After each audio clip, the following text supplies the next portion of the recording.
having played Anakin for so long, okay, on playing movies, and now you got Aquaman, who's sort of this guy who's like torn between two worlds and this evolution. Yeah. Is there a similarity there? Oh yeah, absolutely similarity. I mean, you just said it.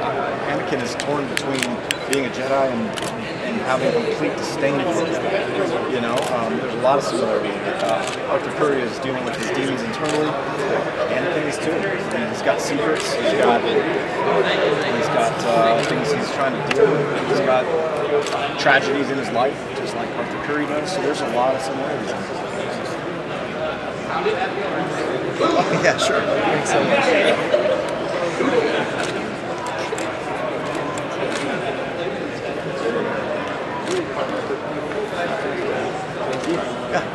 Now, just real quick, Aquaman's history in the past has been a little shady, as we all know. He's not a really, really cool guy. What made you say, hey, yeah, some people don't think he's cool.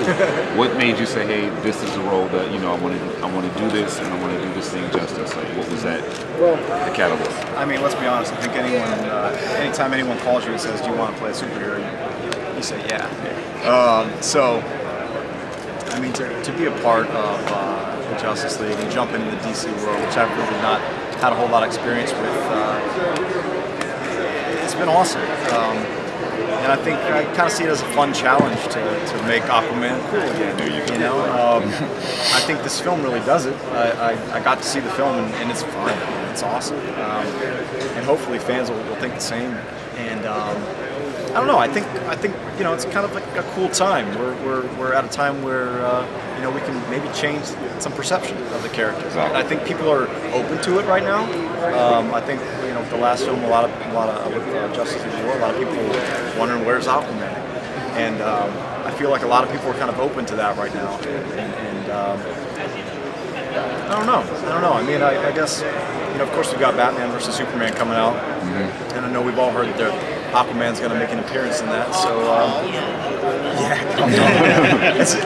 it's like a strange casting, huh? Yeah, weird, how do you feel about that? It's a weird departure from what we see on that poster, but I don't know, because I felt like the Christopher Nolan Batman stuff was like so dark and gritty, and I mean, it wasn't what we had seen like in the late 80s with Batman, but it worked and people love it. So that proves to me that things can change, and people accept it, and people are open to it. And I feel like, this type of fans of comic books and fans of sci-fi, I feel like as long as things make sense and it's a cool story and a good story, I feel like people are open to change. I mean, it's kind of been proven with the Batman stuff. So I don't know, man. It's going to be interesting. It's called Drago, so I mean, I'm not going to hate on it too much. Yeah. Were you into comics before getting this call? And if so, who was your favorite comic character in DC? To be honest with you, I really wasn't. I'm really not an avid comic book reader. When I was a kid, I think I picked up a few here and there, but I never really followed an entire series or anything. I watched Batman the animated series when I was a kid a lot. That was my go-to, like after school every day. I watched Ninja Turtles. I watched X-Men after school. So more with the animations than I was in the comics. Who is Aquaman in your opinion? I mean, how do you view this guy? Well, at this point, as we all know, this is his origin story. This is the birth of the superhero. So at this point, in my head, this is just Arthur Curry. I mean, at the end, we see him sort of become Aquaman. But really, I think, in my opinion, he doesn't even know what that means yet. Arthur Curry doesn't know what that means. I think he's trying to figure it out. I think he's dealing with the pressure of the Justice League putting this power on him. With he's being forced into this position of power, and I think that it just really makes for an interesting story. Anytime power like that is put on someone and they don't even want it, it makes for an interesting story, and it makes for you see that character's true colors. So for me, it's more about Arthur Curry and his struggles and who he is, less about he's Aquaman, the superhero.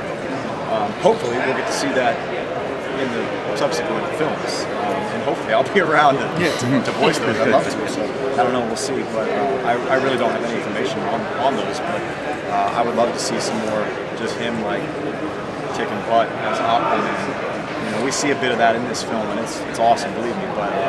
But it's more about his development as a character. So when all the other actors that we've seen that portrayed Aquaman, even like John DiMaggio did, like, what did you do to prepare yourself and set yourself apart from the other actors that we've seen? I mean, to be honest with you, when I got the call and they wanted me to play Aquaman, so when I went in there and I asked Andrea Romano, who's the best in the business, I said, how do you want him to sound? She was like, well, we just want you to use your voice.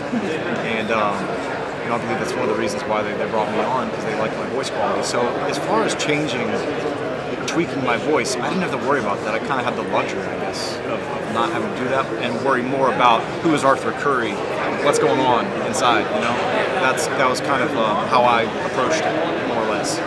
Less about after I had talked to Andrea, less about how does he sound, more about who is this guy and what's he dealing with, and how do we hear that in his voice? How do we hear that internal struggle going on? And how can I help?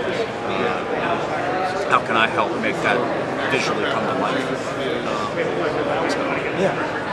To elaborate on this question, would you say that this was a big challenge for you, or what was the difficulty level of this character for you? Well, I think it's there's a difficulty there because, like I mentioned, I didn't really follow the comics, so I don't really know what happens to him in his life and what he goes through as Aquaman. But in some ways, it also makes it a little easier because all I do is I focus on this script because this is his birth, right? So all I had to do was focus on who is this guy in this moment and how do I approach that. I guess as far as being is it vocally harder than another character? I wouldn't say vocally speaking it was any harder or more hard or less hard or whatever. I've been through a lot of the fighting scenes vocally with a lot of my other projects, like I did with him. So I don't know if that's right. Did you get to record with many of the other actors in this one? Or? I didn't record with anybody. Yeah, Okay, it was just me in a booth, padded walls, talking to myself. And what was the challenge? And how did you approach that challenge of having to act without anybody else? Sure.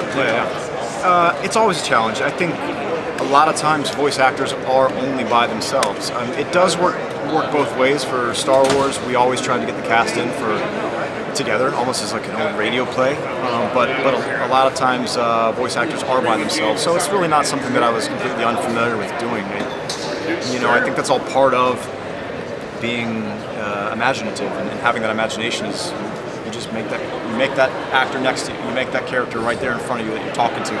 So I guess I don't really go in there and think about that too much. You just go in, you just be that character in that moment, saying that response. So. You did wear the outfit to the record, though. Yeah, I know. You told me to take it off. And I came in wearing the wetsuit. It was okay. You just kept sticking me with the trying to the character. Still got marks. That's what I did. I didn't tell you that, but since you let the cat out of the bag. The things we learn in. Thank you, guys.